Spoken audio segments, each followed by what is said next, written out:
Good morning बच्चों। आज हम इतिहास प्रथम पेपर बीए द्वितीय वर्ष के अंतर्गत अलाउद्दीन खिलजी के बाजार नीति, आर्थिक सुधार, राजस्व प्रणाली, भू राजस्व प्रणाली इत्यादि के बारे में अध्ययन करेंगे। अलाउद्दीन खिलजी का शासन दिल्ली सल्तनत पर 1296 ईस्वी से लेकर 1316 ईस्वी तक रहा। अलाउद्दीन खिलजी का लक्ष्य था संपूर्ण भारतवर्ष पर अपना शासन स्थापित करना। इसके लिए उसे बहुत बड़ी सेना की आवश्यकता थी, और यदि बड़ी सेना की आवश्यकता हो तो उस सेना के लिए खाद्य सामग्री, सेना को वेतन देने के लिए धन की आवश्यकता थी। अतः सैनिकों को सस्ती खाद्य सामग्री और वेतन देने के लिए उसने भारत में भू राजस्व प्रणाली में सुधार किए और विभिन्न प्रकार के कर लगाए, बाजार नियंत्रण नीति अपनाई। आज हम इनके बारे में विस्तार पूर्वक अध्ययन करेंगे। कर की मात्रा में वृद्धि। अलाउद्दीन खिलजी का राजस्व सुधार दो उद्देश्यों से प्रेरित था। राज्य के लाभ में अत्यधिक वृद्धि, जिससे एक विशाल सेना का गठन किया जा सके। दूसरा था मध्यस्थ भूमिपतियों के विशेष अधिकारों को समाप्त करना, क्योंकि ये राज्य को पूरा लगान नहीं देते थे, कृषकों का शोषण करते थे। मध्यस्थ कौन होते थे? जमींदार, जागीरदार, चौधरी, खूत, मखदूम इत्यादि होते थे। साथ ही ये वर्ग है किसानों से अत्यधिक कर वसूली करता था। सल्तनत के पास बहुत ही कम कर पहुंचाता था। जो कर अधिशेष इनके पास रहता था, इनसे इनकी संपन्नता बढ़ गई और ये अक्सर विद्रोह कर देते थे।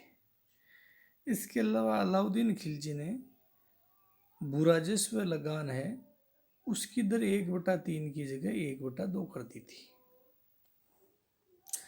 खमस या खुमस जो लूट कर होता था, यदि सल्तनत के सैनिक किसी दूसरी रियासत पे हमला करते तो उस रियासत से जो भी माल असबाब प्राप्त होता, पहले अलाउद्दीन से पहले उसका 80% हिस्सा सैनिकों के और 20% हिस्सा सल्तनत को मिलता था। अलाउद्दीन ने इसमें बदलाव करके 20% हिस्सा सैनिकों के लिए तय किया, 80% हिस्सा रियासत के लिए तय किया।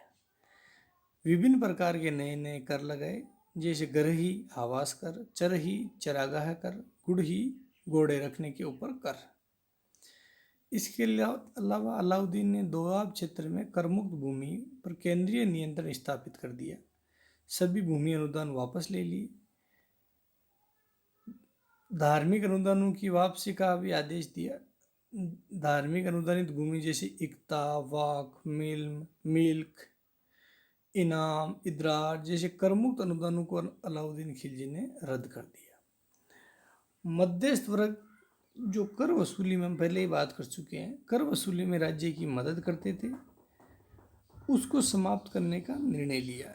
ये वर्ग होता था खूत, मुकदम, चौधरी, और इन्हें इस सेवा के बदले विशेष अधिकार प्राप्त थे, जिसे अलाउद्दीन ने समाप्त कर दिया, क्योंकि ये किसानों का शोषण करते और उनसे प्राप्त पूरा लगान है वो सल्तनत तक नहीं पहुंचाते।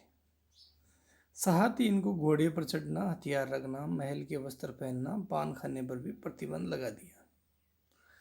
भू राजस्व के क्षेत्र में सुधार के अन्य प्रयास अर्थात वैज्ञानिक तरीके से भू राजस्व निर्धारण करने के लिए कदम उठाना। इसके लिए भूमि के माप को आधार बनाया, भूमि का पुनः मापन किया गया, भूमि को अलग अलग भागों में बांटा गया, उच्च उपजाऊ, निम्न उपजाऊ, मध्यम उपजाऊ, बंजर इत्यादि। इसके अलावा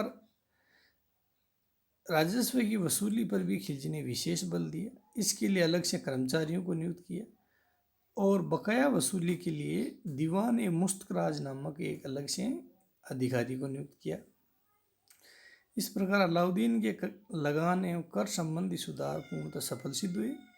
उसने राज्य की आर्थिक स्थिति को मजबूत किया, साम्राज्य विस्तार के लिए पर्याप्त धन उपलब्ध कराए। साथ ही साथ उसने मध्यस्थ वर्ग का द्वारा विद्रोह की समस्या पर भी नियंत्रण स्थापित किया।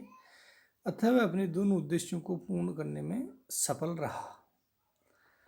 अब हम अध्ययन करेंगे अलाउद्दीन की बाजार नियंत्रण प्रणाली या मूल्य निर्धारण पद्धति।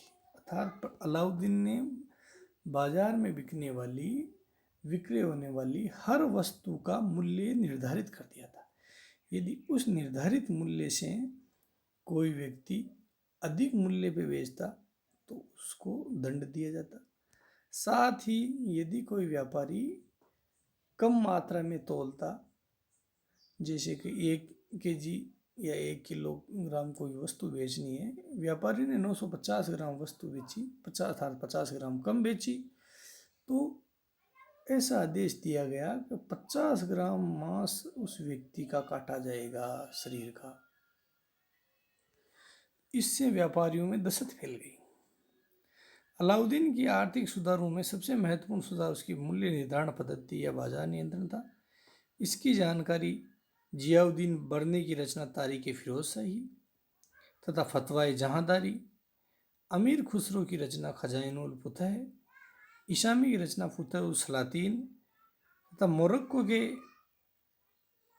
अफ्रीकी यात्री इब्न बतूता की यात्रा वृत्तांत रहला आदि से प्राप्त होता है। मूल्य निर्धारण के उद्देश्यों को लेकर आधुनिक एवं समकालीन इतिहासकारों के विचारों में मतभेद है।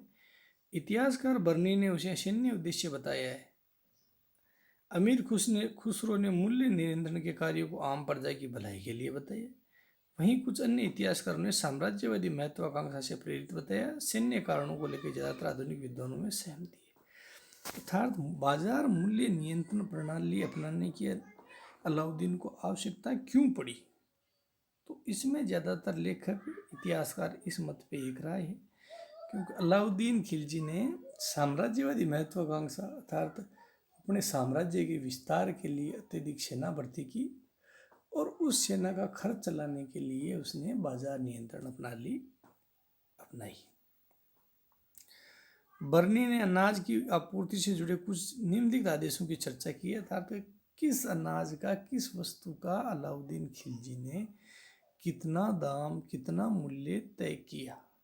जैसे कि गेहूं 7.5 जीतल प्रति मन। जीतल एक मुद्रा होती थी जो सर्वप्रथम इल्तुतमिश ने चलाई थी।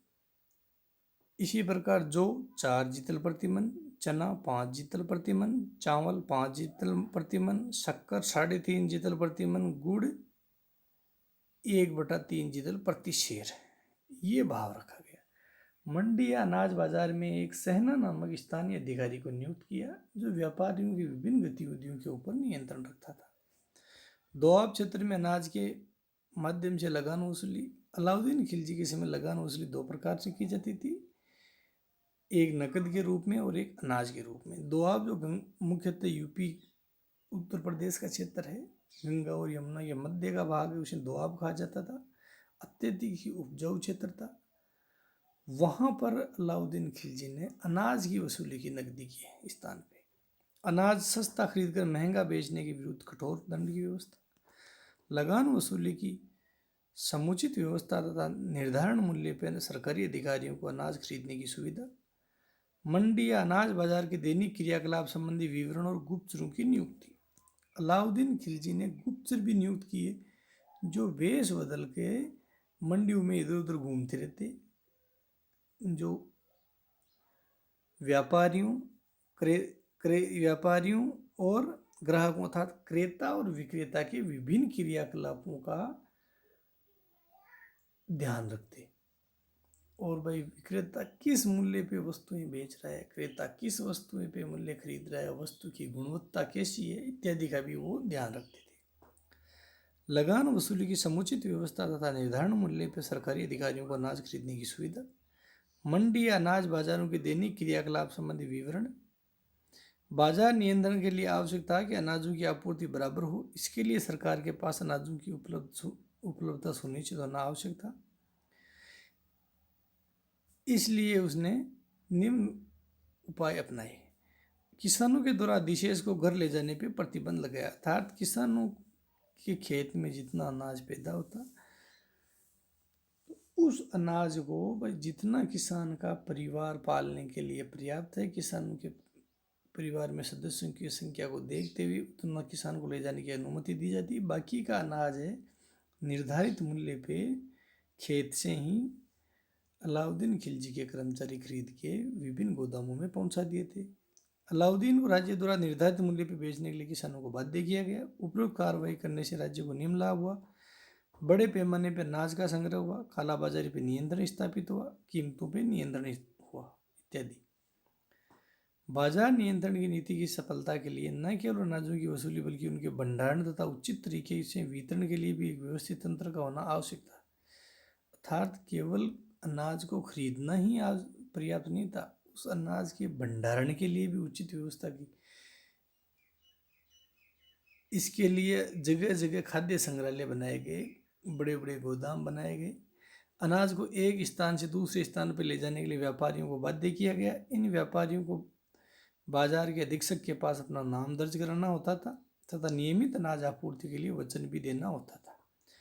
अनाजों के नियमित वितरण के लिए केंद्रीय बाजारों की स्थापना की गई, जहां से अलग अलग क्षेत्रों में स्थापित दुकानों को अनाजों की आपूर्ति की जाती थी। अलाउद्दीन खिलजी अपने गुप्त एवं निजी सेवकों के द्वारा बाजार की गतिविधियों पर नियंत्रण रखता था और अनियमितता पाए जाने पर कठोर दंड देता था। इसी प्रकार अलाउद्दीन ने वस्त्रों की कीमतों का भी निर्धारण किया, जिनसे कीमतों में वृद्धि नहीं हो सके। इसके अलावा राज्यों व्यापारियों को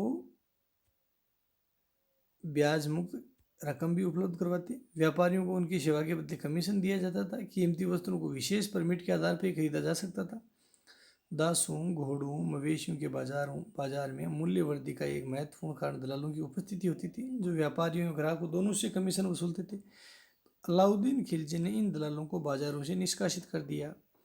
प्रत्येक व्यापारी को अपने पशुओं को सरकारी अधिकारी के समक्ष निरीक्षण करवाना होता था। इसी आधार पर पशुओं की विभिन्न श्रेणियां निर्धारित होती थी तथा निर्धारित मूल्य पे ही व्यापारियों को बेचना होता था। अर्थात खच्चर, घोड़े, हाथी, बैल, उनकी अलग अलग श्रेणियां होती थी। जैसे घोड़ा, अरबी घोड़ा, ईरानी घोड़ा, तुर्की घोड़ा, उनका मूल्य अलग अलग था। मारवाड़ी घोड़े का मूल्य अलग था, कच्ची घोड़े का मूल्य अलग था। हर प्रकार के घोड़े, गधों, खच्चरों का मूल्य उनके शारीरिक बनावट और उपयोगिता को देखते हुए निर्धारित किया जाता था। बाजार नियंत्रण सुधार के साथ साथ उसने भूराजस्व क्षेत्र में भी महत्वपूर्ण परिवर्तन किए। अलाउद्दीन दिल्ली सल्तनत का प्रथम सुल्तान था जिसने भूराजस्व के निर्धारण के लिए जमीन की माप पैमाइश का आधार माना। मध्यम वर्ग खूत मुकदम चौधरी को भूराजस्व देने को कहा, जिसे आम जनता भी देती थी।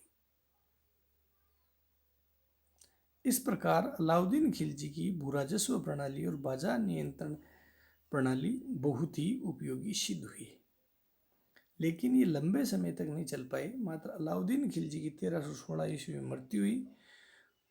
उसके बाद में उसका पुत्र मुबारक खिलजी शासक बना और मुबारक खिलजी ने इन बाजार नियंत्रण प्रणाली और भूराजस्व प्रणाली को वापस बदल दिया। अब हम अगला चैप्टर कल पढ़ेंगे। थैंक्स, धन्यवाद।